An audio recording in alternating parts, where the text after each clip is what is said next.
As always, I'm Chad, and today we're going to be talking with Jonathan Hedrick, who is a has a Kickstarter campaign. We've covered a bunch of his stuff on our weekly roundup over on Comic Watch, but this is the first time I've had a chance to chat with him, so it should be interesting. And so I'll stop talking. Let's bring him and find out about him and his project. Hey, how's it going? Good. How you doing, Chad? Oh, I'm living the nightmare, I guess. Right. Living the dream or someone else's nightmare is how I always Yeah. say it. So before we get into talking about your latest Kickstarter, tell us a little bit about yourself, both as a comic book reader and as a creator. Sure. So I've been dabbling in comics since around 2018, 2019.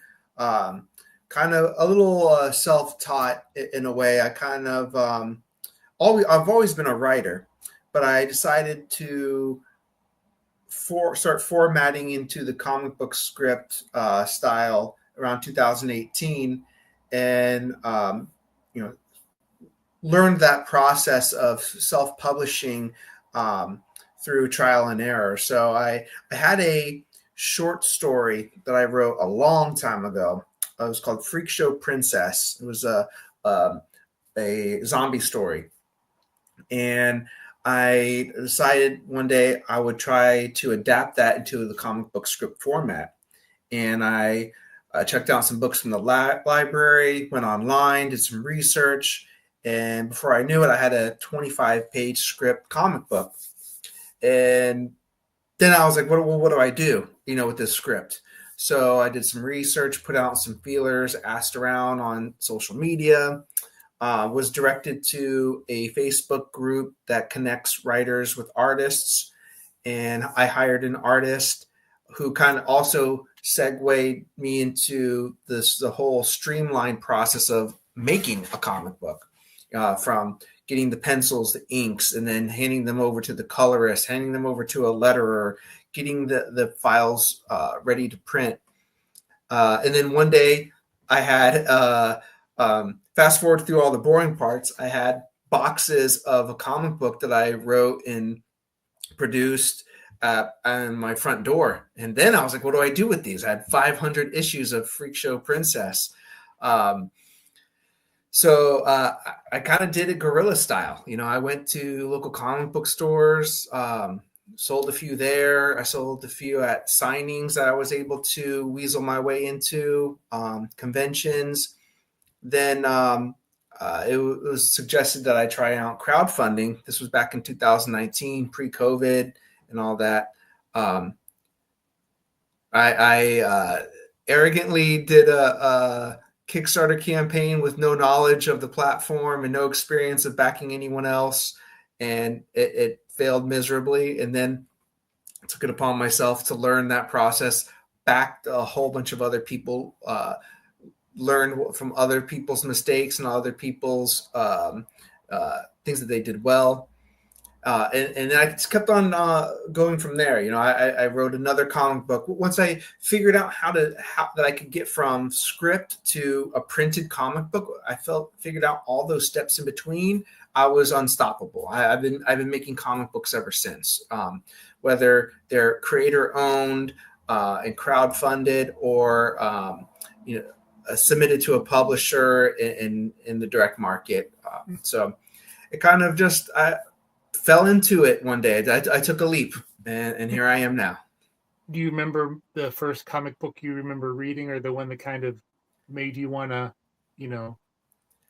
read more? And yeah, so I'm an 80s kid, and in the 80s, the Teenage Mutant Ninja Turtles were extremely popular. I had everything Turtles, and I remember my first comic book was one of the adaptations of the cartoon series, not the Eastman and Laird comic books. It was, I think it was either Archie or someone else was adapting the comic book series. It was Teenage Mutant Ninja Turtles Adventures.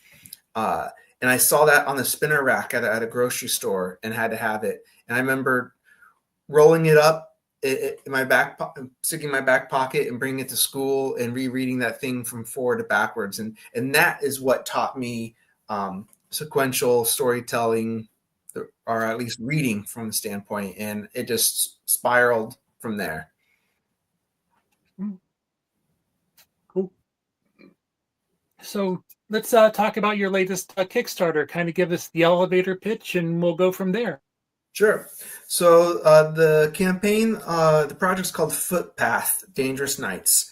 It's a 32-page action comic one-shot, and it's set in a larger universe that was created by Alfred Page, who hired me to write this issue.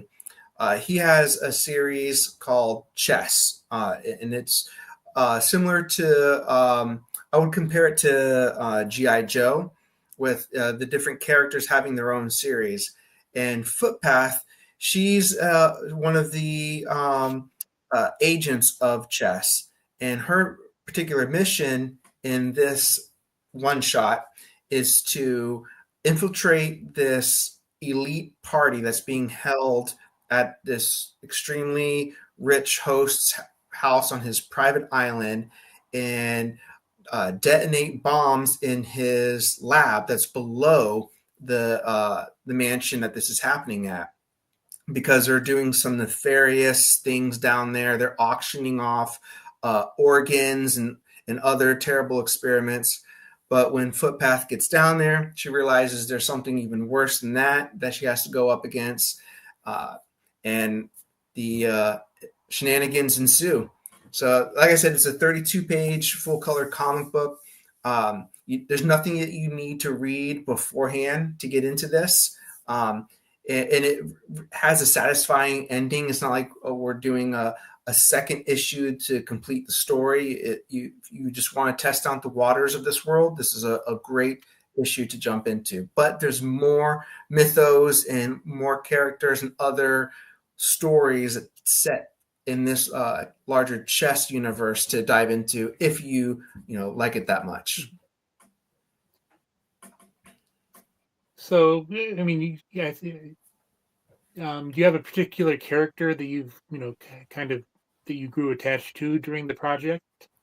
Well, I kind of created a villain in this character in this one shot that I named the Future Prometheus. It's a Frankenstein-esque character that I took it upon myself to weave into this work for hire project. And I don't know, it was just a fun character. I've always been a fan of Frankenstein and Universal monsters, so I wanted to kind of put my little sprinkle some of that in this story, and it really fit well. So I hope we can see more of the future Prometheus in some other stories later on. So, more specifically about the Kickstarter, tell us, about what you're offering for rewards and stuff like that for people who want to back. So we have 5 different covers to choose from artists like Edson Alves, William Reyes, a good friend of mine named Brian Silverbacks, who's done a ton of covers for books I've done. He did a lot of movie homage covers for my book called The Recount. He has an original cover design for this. Among the physical rewards, I have a ton of my own creator-owned books up for digital rewards. If people just want to, if you don't want to pay for shipping, or if you're, in another country, or it's a little bit better for your budget. We have a retailer reward, 2 of them actually to choose from, a light and a full. So if you can't back the campaign, but you have a local comic book shop that might be able to back us, and they could back our campaign, and then you can buy it from your comic book shop. Someone already snagged original artwork. There was one original piece, and someone already took that. So that was pretty cool. We have drawn in rewards. You can be drawn into this comic book. We have I believe 5 slots available for that. And I'm even offering my writing services for several backers. So for $200, I'll write an 8-page script for you, your idea, and you can use it to, submit it to an anthology, or maybe it could be like a backup story to your own creator-owned project. But I thought that was something unique that I could add to this particular campaign that, might set itself apart from others. So looking at the Kickstarter as a whole, are you finding anything different this time, or is, I guess different because you're writing, for somebody and not one, it's not your own, creation? Yeah. Yeah, so this is the first time I've run a campaign that wasn't my creator-owned project. So that in itself is unique to me, and because of that, I'm putting more into it than I ever had, because I don't want to let Alfred down, because this is his baby, this is his project. I'm running it on my Kickstarter account, but it's definitely his project still. So that in itself was already unique, and drove me and gave me more incentive to put my best foot forward, because it wasn't just about me succeeding. It was about him and the other creators involved in this. Also, I believe this is either my 15th or 16th project that I've run. They're all unique in their own ways. No two campaigns are alike. So a lot of the outside world has an impact on crowdfunding, from the time of the year that you launch, the things that are happening around, us all the time. All those factors play into, how it can succeed or not succeed. But we're halfway funded. This is only day 2 as we're recording this. So I'm pretty happy so far. We just want to get across that finish line, start unlocking stretch goals, get some people some free stuff, and just keep on pushing it from there. Now, you said that, years ago you ran your first Kickstarter campaign, and you seem to be a lot better at it now. What's the biggest lesson that you've learned, or do you take something from each campaign that you are able to apply to the next one? Yeah, every campaign is, opportunity to learn. And I try not to experiment too much with each one, because if you do something too many different things, you don't know what worked well and what didn't. So from that first campaign, I designed the whole entire Kickstarter page using my iPad. I didn't even go on my laptop. I was just dropping things. I used a lot of text-based descriptions. There's a balance with stuff like that. You don't want too much text in a campaign page. You want too much images. You really need to find a good ratio between those two. And you can offer too many rewards. You can offer not enough rewards. The pricing is something that changes all the time too. From my first campaign to this latest one, the prices of just shipping has changed so much. There was a campaign where I offered free shipping. I can't imagine doing that anymore. It's just not, unless I charge $30 for the base physical. It's just not going to happen. So a lot of things change, and there's some rewards you can't do from one campaign to the next. Sometimes I don't have original artwork to offer, because maybe all the artists on that project did everything digitally. No one did anything traditional, or it all depends. But I learned from each one. I back a lot of other people. So I can learn from, if they did something cool, I might try that myself, or a variation of it. If I see them make mistakes, I'm like, well, I'm going to put that in my back pocket and try not to do that. So it's a constant learning curve. So, as a writer, who, I guess, inspires you, or are there any writers that you gravitate towards? There are, and that kind of changes. I will be really into a writer and like read all of their, their whole entire catalog, or sometimes I'll revisit someone years later. But lately, I was most recently on a Chip Zdarsky kick. I went through his entire Daredevil run, and that was a lot of fun. I like Chip Zdarsky because as a writer, I always learn something when I read. I haven't seen his scripts, but the way that things that I see that he does consistently in his comics from Marvel to DC, from one title to the next, I can see signatures, and I always pick things up. I'm like, I'm gonna make a note of that. I'm gonna try that out one time. So, tell me about the rest of the creative team on the current book that you're working on. Yeah. So, as I mentioned before, Alfred Page is the creator. He's creator of Footpath. He came up with this story. He presented it to me, fleshed out, with actually some pages already written, and I just expanded upon that. So it's his project. He's the producer. And then on pencils and inks is Marcelo Salazar. I'm sorry, Marcelo, if you're hearing this. Salazar doesn't roll off the tongue, but he's a phenomenal artist out of Brazil. He's done stuff at Image, Titan Comics, Zenoscope, Action Labs. On colors is Matthews Hoove. He's also Brazilian.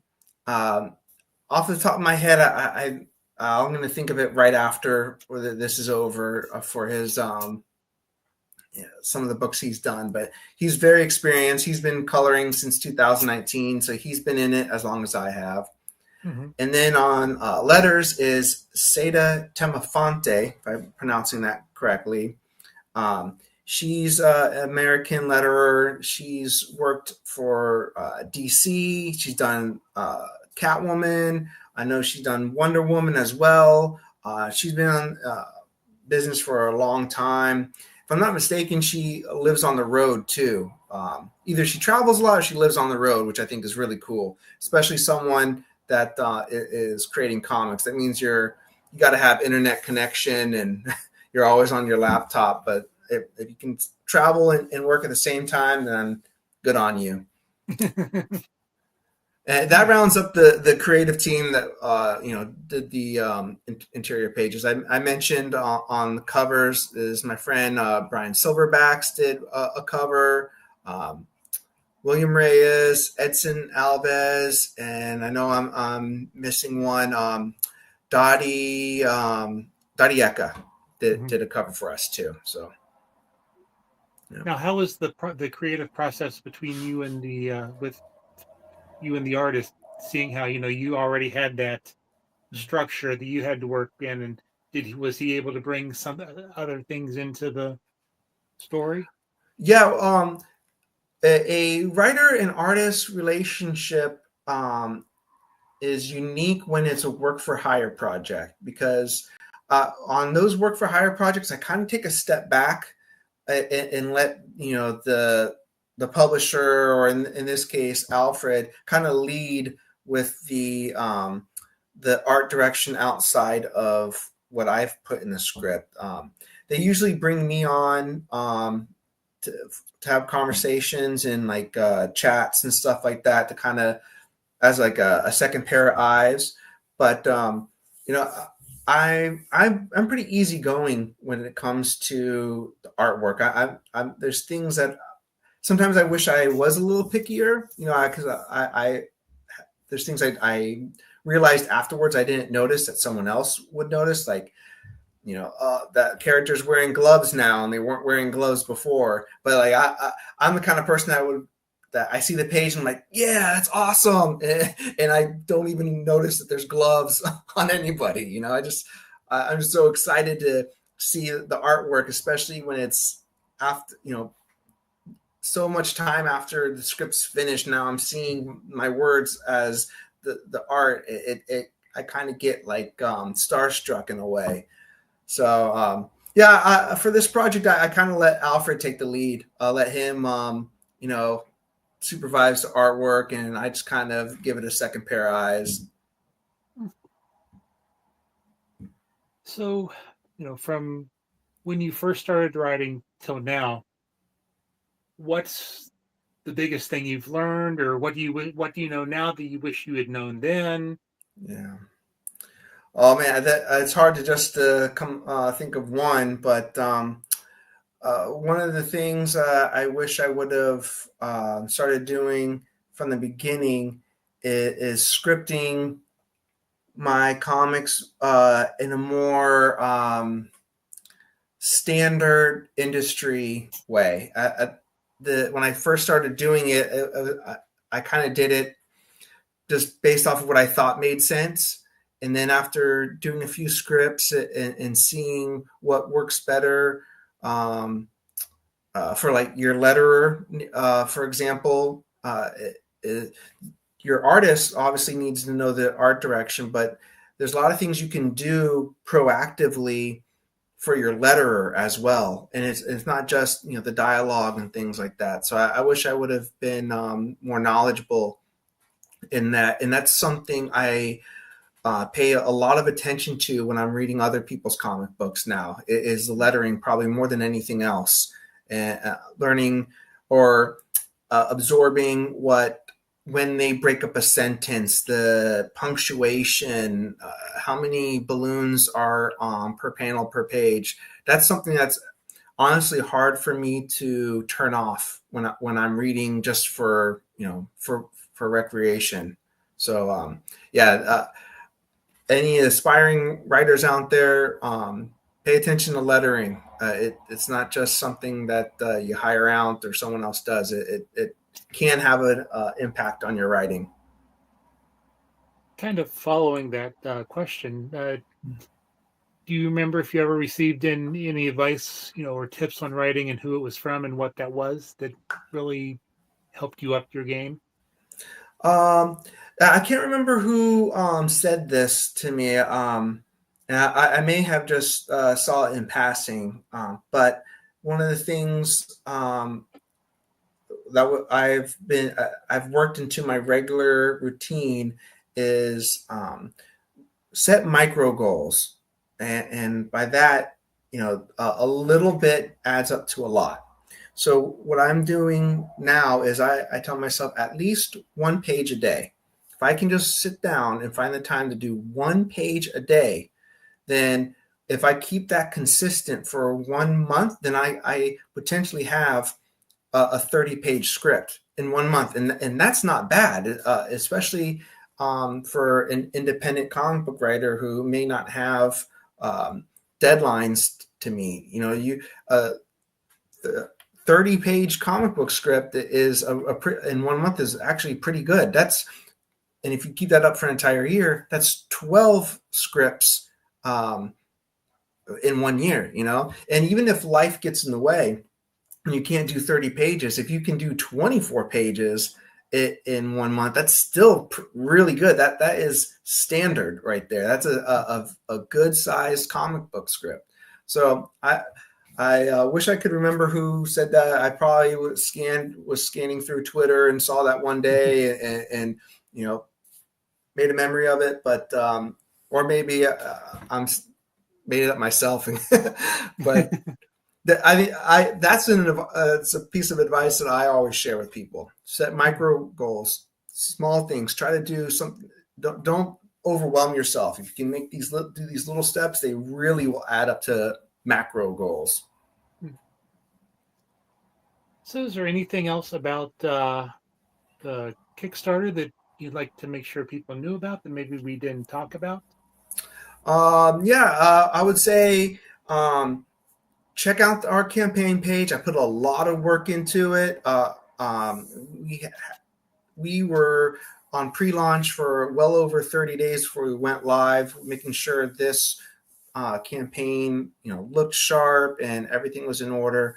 You can choose from all 5 of those covers, or you can get them individually or all 5 if you want. We have everything available as add-ons. So if you don't want all 5 of them, but you wanted 2 or 3 of them, you can still get that. Choose one of them and then add them on later. We're available to ship internationally, and we have plenty of digital rewards too. So if you don't want to pay for that shipping, please at least back something digitally. Cool. Well, as we kind of wrap up here, I'll let you give one final pitch for the book and where people can find you on the interwebs if you're there. Sure. All right. So the project is Footpath, Dangerous Nights. It's a 32-page, heart-pounding, rapid-fire action comic book for fans of G.I. Joe, Birds of Prey, and Agents of S.H.I.E.L.D. Fully colored. Your physical rewards start at $10 with $8 for U.S. shipping. It includes a digital copy. With those digital copies, you get a watermarked copy of my script. And we're also giving a PDF of just the inks of the issue. So 32 pages of just the inks. If you're a fan of artwork, that'll be a nice piece. And as far as where to find me, my website, jonathanhedrickcomics.com. That's a great hub to find everything else from me. It's like my link tree on steroids. You can subscribe to my newsletter from there. There's links to buy my comics on publishers' websites or links to the Kickstarter. You can watch a lot of the videos of trailers that I've had made for my series. And a lot more. So that's jonathanhedrickcomics.com. Awesome. Well, I want to thank you for taking the time to chat, and it was nice to finally, get to put a name or a face and a voice with the name. Yeah. Likewise, I appreciate you having me on, Chad. It's been a pleasure. And we'll continue. We'll definitely be following this campaign over on Comic Watch, and let us know whenever you're doing your next project, and we'll be sure to follow that one. And if you want to catch up and do this again, then I'm more than up for it. Awesome. Yeah, I'd appreciate that. Next one's probably around February. So fulfill this one, and we're aiming for February for the next one. So do you try to keep them like rolling or? Try to, yeah. I would ideally, I would love to do 4 a year. Have the 3, spaced out between pre-launch, launch, and fulfillment. If I could get into a rolling schedule like that, where I could do 4 Kickstarters a year, I think that would be the ideal amount for me. Until I can, get I'm successful enough where I can have a team to fulfill for me and things like that. I think 4 is the right amount. Okay. All right. Well, we'll be in touch, and let me know around February if you want to do this again, and we'll talk about the next project. Will do. Thanks again, Chad. I appreciate it. All right. Well, have a good evening. I believe it's evening over there. It is. Yep. And like I said, we'll be in touch and be helping you spread the good word. Fantastic. Much appreciated.